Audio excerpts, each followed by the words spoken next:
আসসালামু আলাইকুম। কেমন আছেন সবাই? আশা করি সবাই ভালো আছেন। আজ একটি অন্যরকম গল্প নিয়ে হাজির হলাম। আর এই গল্পটা একটু 18+ গল্প। এই গল্পটা বড়দের জন্য। অনেক কথা বলে ফেলছি। এখন গল্পটা শুরু করছি। দোস্ত, জানিস একটা জিনটা প্রতিদিন আমার ব্লাউজ খোলে রে। কি বলিস? অবিশ্বাস্য। অবিশ্বাস্য হলেও সত্যি। আমিও বিশ্বাস করতাম না, কিন্তু কিছুদিন যাওয়ার পর নিশ্চিত হয়ে গেছি। ব্লাউজ খোলে কি করে সে? জানি না, তবে আমার বুকে আমি স্পষ্ট কারো ছোঁয়া পাই। মনে হয় কেউ আমার স্তন ভোগ করে নিচ্ছে। ধনিয়াপাড়ার মেয়ে নীলা। গত 2 মাস ধরে এই বিভীষিকা সহ্য করছে সে। নীলকে সে 5 বছর ধরে ভালোবেসে এসেছে। ভাগ্য সহায়ক ছিল বলে নীলের সাথেই তার বিয়ে ঠিক হয়েছে। কিন্তু এই রহস্যময় কামুক জিনটা তার জীবন বিষিয়ে দিচ্ছে। নীলা মিমিকে বলল, বিয়ের আগে এসব জানাজানি হলে যদি বিয়ে ভেঙে যায়, আমি নীলকে ছাড়ে বাঁচব না রে। কলেজ থেকে ফিরে নীলা রুমে গিয়ে দরজা বন্ধ করল। আয়নার সামনে দাঁড়িয়ে নিজের চেহারাটা দেখে সে ফুপিয়ে কাঁদছে। ঠিক তখনই জানালায় একটা খটখট শব্দ হল। নীলা তাকিয়ে দেখে নীল। জানালা বেয়ে নীল ওর রুমে প্রবেশ করেছে। নীল দৌড়ে এসে নীলাকে কোলে নিয়ে বিছানায় ফেলে ওর উপরে ঝাঁপিয়ে পড়ল। নীলা হতভম্ব হয়ে তাকিয়ে আছে।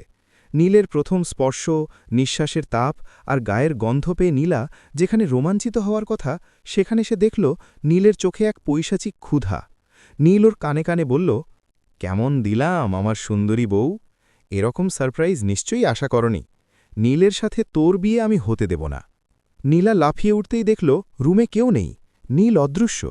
কিন্তু তার বুকের দিকে তাকিয়ে দেখল আবারও তার ব্লাউজ খোলা। নীলা বুঝতে পারল ওটা নীল ছিল না, ওটা সেই কামুক জিন ছিল। বিকেলে নীলা সিদ্ধান্ত নিল নীলকে সব বলে দিবে।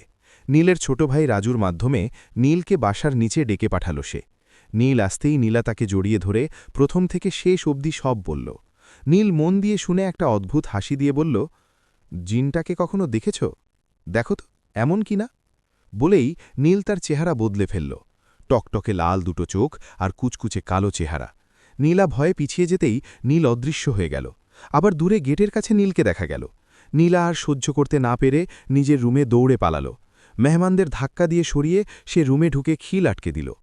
নীল পিছু পিছু এসে দরজায় সজোরে ধাক্কা দিতে লাগল। নীলা, দরজা খোল, আমি নীল। নীলা বিশ্বাস করতে পারছে না এটা নীল নাকি সেই শয়তান। সে ঘরের কোণে বসে শুধু আল্লাহর নাম নিতে লাগল। হঠাৎ দরজার নিচ দিয়ে একটা ভেজা মাটির দলা গড়িয়ে ভেতরে এলো। মাটির দলাটা ভাঙতেই সেখান থেকে একগুচ্ছ পচা বাসি বকুল ফুল আর একটা চিরকুট বের হল। চিরকুটে লাল রক্ত দিয়ে লেখা, আজ রাত 2টা। বিয়ের আগেই বাসর হবে নীলা। আজ আমি তোকে নয়, তুই আমাকে আলিঙ্গন করবি। তৈরি থাকিস। নীলা দেখল তার ঘরের বাতিটা নিজে থেকেই নিভে গেল, আর অন্ধকারের মাঝে কেউ একজন তার পায়ের কাছে বসে খুব ধীরে ধীরে তার শাড়ির আঁচলটা টানছে। রাত 1:45। সারা বাড়ি নিস্তব্ধ। শুধু বাইরের পাহারাদারের বাঁশির শব্দ মাঝে মাঝে কানে আসছে। নীলা তার ঘরের খাটের এক কোণে সিটিয়ে বসে আছে। ঘরের বাতিটা অনেক আগেই নিভে গেছে, কিন্তু অন্ধকারটা আজ অন্য দিনের চেয়েও বেশি ঘন। বাতাসে সেই পচা বাসি বকুল ফুলের কড়া গন্ধটা ক্রমেই বাড়ছে। নাকে রুমাল দিয়েও সেই দম বন্ধ করা গন্ধ থেকে মুক্তি পাচ্ছে না সে। দরজার ওপাশে নীল এখনও মাঝে মাঝে ডাকছে, কিন্তু সেই ডাকে কোনো জোর নেই, কেমন যেন যান্ত্রিক শোনায়। নীলা দুহাতে কান চেপে ধরে আছে। হঠাৎ সে অনুভব করল তার পায়ের কাছে কেউ একজন বসে আছে। শীতল এক জোড়া হাত খুব ধীরে ধীরে তার পায়ের নুপুর স্পর্শ করল। নীলা চিৎকার করতে চাইল, কিন্তু দেখল তার ঠোঁট দুটো কেউ যেন আঠা দিয়ে আটকে দিয়েছে। ঠিক রাত 2টো বাজতেই ঘরের জানালার পাল্লাগুলো সজোরে আছাড় খেল। সেই অন্ধকারের মাঝেই নীলা দেখল জানালার গ্রিল গলে একটা কুচকুচে কালো ধোঁয়া ভেতরে ঢুকে আসছে।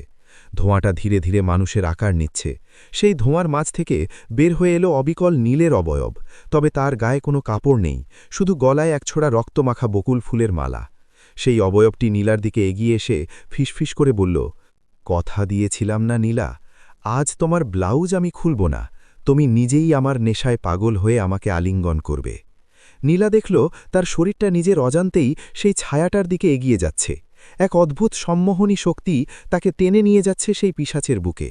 নীলা যখন সেই ছায়াটার একদম কাছে, ঠিক সেই মুহূর্তে দরজায় এক প্রচণ্ড লাথি পড়ল। নীলা, সরো ওখান থেকে! কালো ছায়াটি চমকে পেছন ফিরল। নীলা দেখল দরজায় আসল নীল দাঁড়িয়ে আছে। তার হাতে একটা পুরনো তামাটে রঙের কবচ, আর অন্য হাতে এক বালতি লবণ মেশানো জল। নীল এক ঝটকায় সেই জল ছিটিয়ে দিল সেই ছায়াটার ওপর। জল গায়ে লাগার সাথে সাথে ছায়াটি বিকট আর্তনাদ করে উঠল। তার নীলের মতো দেখতে মুখটা মুহূর্তেই পুড়ে গিয়ে বিভৎস এক কঙ্কালের মতো হয়ে গেল। তুই কে? আমার নীলার নজর দেওয়ার সাহস তোর হয় কি করে? নীল গর্জে উঠল। সেই অশরীরী সত্তাটি দাঁত কিড়মিড় করে বলল, আমি ওর 5 বছরের সেই না পাওয়া চিঠিগুলোর তৃষ্ণা। তুই তো ওর চিঠি পাসনি নীল, কিন্তু আমি পেয়েছি। ওই চিঠির প্রতিটা শব্দ আমাকে জাগিয়ে তুলেছে। নীলা আমার। কথাটা বলেই সেই সত্তাটি জানালার বাইরে অদৃশ্য হয়ে গেল। নীল দ্রুত এসে নীলাকে জড়িয়ে ধরল। নীলের শরীর তখন বরফের মতো ঠান্ডা। নীল নীলার কানে কানে বলল, ভয় পেও না নীলা, আমি আজ সব জেনে গেছি। রাজু আর ওর মা আমাকে সব বলেছে, কিন্তু একটা সমস্যা হয়ে গেছে। নীলা কেঁপে উঠে জিজ্ঞেস করল, কি সমস্যা নীল? নীল নীলার চোখের দিকে তাকিয়ে খুব নিচু স্বরে বলল, যে অশুভ শক্তি তোমার উপর নজর দিয়েছে তাকে ফেরানোর ক্ষমতা আমার নেই। সে আজ রাতে আমাকে সরিয়ে তোমার কাছে আসার একটা শেষ চাল চালবে। একটু পরেই আমার মা আর রাজু উপরে আসবে, কিন্তু মনে রেখো নীলা, তুমি এই ঘর থেকে বের হবে না। এমনকি আমিও যদি বাইরে থেকে ডাকি তবুও না। বলেই নীল ঘরের বাইরে চলে গেল। নীলা কিংকর্তব্য বিমূঢ় হয়ে বসে রইল। 5 মিনিটও পার হয়নি, ঠিক তখনই নীলা শুনল দরজার ওপাশ থেকে নীলের মায়ের আর্তনাদ। নীলা, নীলকে বাঁচা মা! নীলকে ওই শয়তানটা বারান্দা থেকে ফেলে দিচ্ছে। দরজা খোল নীলা, জলদি আয়! নীলা দরজার দিকে দৌড়ে যেতে গিয়েও থমকে দাঁড়াল। নীলের দেওয়া শেষ কথাগুলো তার কানে বাজছে। দরজার ওপাশে নীলের মায়ের গোঙানি আর নীলের বাঁচার আকুতি বাড়ছে। নীলা কি দরজা খুলবে, নাকি এটাও সেই রক্তবকুলের নেশার কোনো নতুন মায়া? দরজার ওপাশে নীলের মায়ের বুক ফাটা চিৎকার বাড়ছেই। নীলা, মা রে, দরজাটা খোল! নীলকে শয়তানটা মেরেই ফেলবে।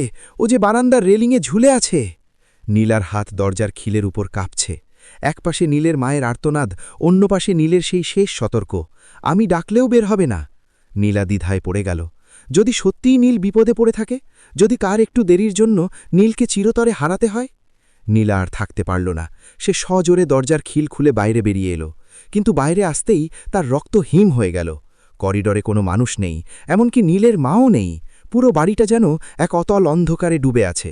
শুধু সিঁড়ির গোড়ায় নীলকে পড়ে থাকতে দেখল সে। নীলের সারা শরীর রক্তে ভেজা, সে যন্ত্রণায় ছটফট করছে। নীলা দৌড়ে নীলের কাছে যেতেই নীল তার হাতটা শক্ত করে চেপে ধরল। নীলের হাতের স্পর্শ আজ অদ্ভুতভাবে গরম, যেন ফুটন্ত জল। নীল দাঁত কিড়মিড় করে বলল, বের হলে কেন নীলা? কেন কথা শুনলে না? নীলা কাঁদতে কাঁদতে বলল, আপনার মা বলছিল আপনি বিপদে পড়েছেন। নীল হঠাৎ পৈশাচিক হাসি দিয়ে উঠল। তার চোখের মণি দুটো চোখের কোটরে ঘুরতে শুরু করল। মা, ওটা তো আমিই ছিলাম নীলা। তোমার নীলের কণ্ঠস্বর আমি চুরি করেছি অনেক আগেই। নীলা চমকে হাত ছাড়িয়ে নিতে চাইল, কিন্তু পারল না। নীলের রূপ ধরা সেই ছায়াটি উঠে দাঁড়াল। সে নীলাকে দেওয়ালের সাথে চেপে ধরল। তার মুখ থেকে বাসি বকুল ফুলের উৎকট গন্ধ বের হচ্ছে। সে নীলার গলার কাছে মুখ নিয়ে ফিসফিস করে বলল, আজ রাতে নীল ফিরবে না। রাজু আর ওর মাকে আমি গভীর ঘুমে আচ্ছন্ন করে রেখেছি। আজ পুরো বাড়িতে শুধু তুমি আর আমি। ঠিক সেই মুহূর্তে সিঁড়ি দিয়ে কেউ একজন হন্তদন্ত হয়ে উপরে উঠে এলো। নীলা তাকিয়ে দেখল আরেকজন নীল। তার হাতে একটা বড় টর্চ লাইট আর গলার মাফলারটা দিয়ে মুখ ঢাকা। নতুন আসা নীলটি চিৎকার করে উঠল, নীলা, ওর হাত ছাড়ো! ওটা আমি নই, ওটা সেই পিশাচ! নীলা এবার পুরোপুরি দিশেহারা। তার সামনে এখন দুজন নীল। একজন তাকে দেওয়ালের সাথে চেপে ধরে আছে, আর অন্যজন সিঁড়িতে দাঁড়িয়ে তাকে ডাকছে। নীলা কার কাছে যাবে? কে আসল আর কে নকল? দেওয়ালে থাকা নীলটি তাচ্ছিল্যের হাসি দিয়ে বলল, দেখলে তো নীলা, ওই হলো সেই শয়তান যে তোমাকে এতদিন ধরে ভোগ করছে। আজ আমার রূপ ধরে তোমাকে বিভ্রান্ত করছে। সিঁড়িতে দাঁড়ানো নীলটি পকেট থেকে একটা ছোট্ট মাটির প্রদীপ বের করল। সে ধীর গলায় বলল, নীলা, তুমি জানো আমাদের প্রথম দেখা কোথায় হয়েছিল? সেই বকুল তলায়, যেখানে তুমি একটা লাল চিরকুট আমার জন্য রেখে এসেছিলে, আর আমি তোমাকে একটা বকুল ফুলের মালা দিয়েছিলাম, মনে পড়ে? দেওয়ালের নীলটি গর্জে উঠল, চুপ কর মিথ্যুক! নীলা, ওর কথা শুনো না! কিন্তু নীলা খেয়াল করল সিঁড়িতে দাঁড়ানো নীলের হাতে সেই বকুল ফুলের মালাটি এখনও আছে, কিন্তু সেটি সতেজ, পচা নয়। নীলা বুঝতে পারল সিঁড়ির নীলটিই আসল। সে সর্বশক্তি দিয়ে দেওয়ালের নীলটিকে ধাক্কা দিয়ে সিঁড়ির দিকে দৌড় দিল। দেওয়ালের সেই ছায়াটি তার আসল রূপে ফিরে এলো, এক বিভৎস দীর্ঘকায় ছায়া, যার কোনো মুখ নেই, শুধু আগুনের মতো দুটো চোখ। সে নীলের পিছু নিল। আসল নীল নীলার হাত ধরে ছাদের দিকে দৌড়াতে শুরু করল। ছাদে গিয়ে নীল দরজাটা আটকে দিল, কিন্তু ছায়াটি দরজার নিচ দিয়ে ধোঁয়ার মতো ঢুকতে শুরু করল। নীল নীলাকে ছাদের এক কোণে দাঁড় করাল। নীলার চোখে মুখে মৃত্যু ভয়। নীল নীলার কপালে একটা চুমু খেয়ে বলল, আজ রাতটা আমাদের শেষ পরীক্ষা নীলা। যদি আমরা জয়ী হই তবে কাল আমাদের গায়ে হলুদ হবে, আর যদি হেরে যাই।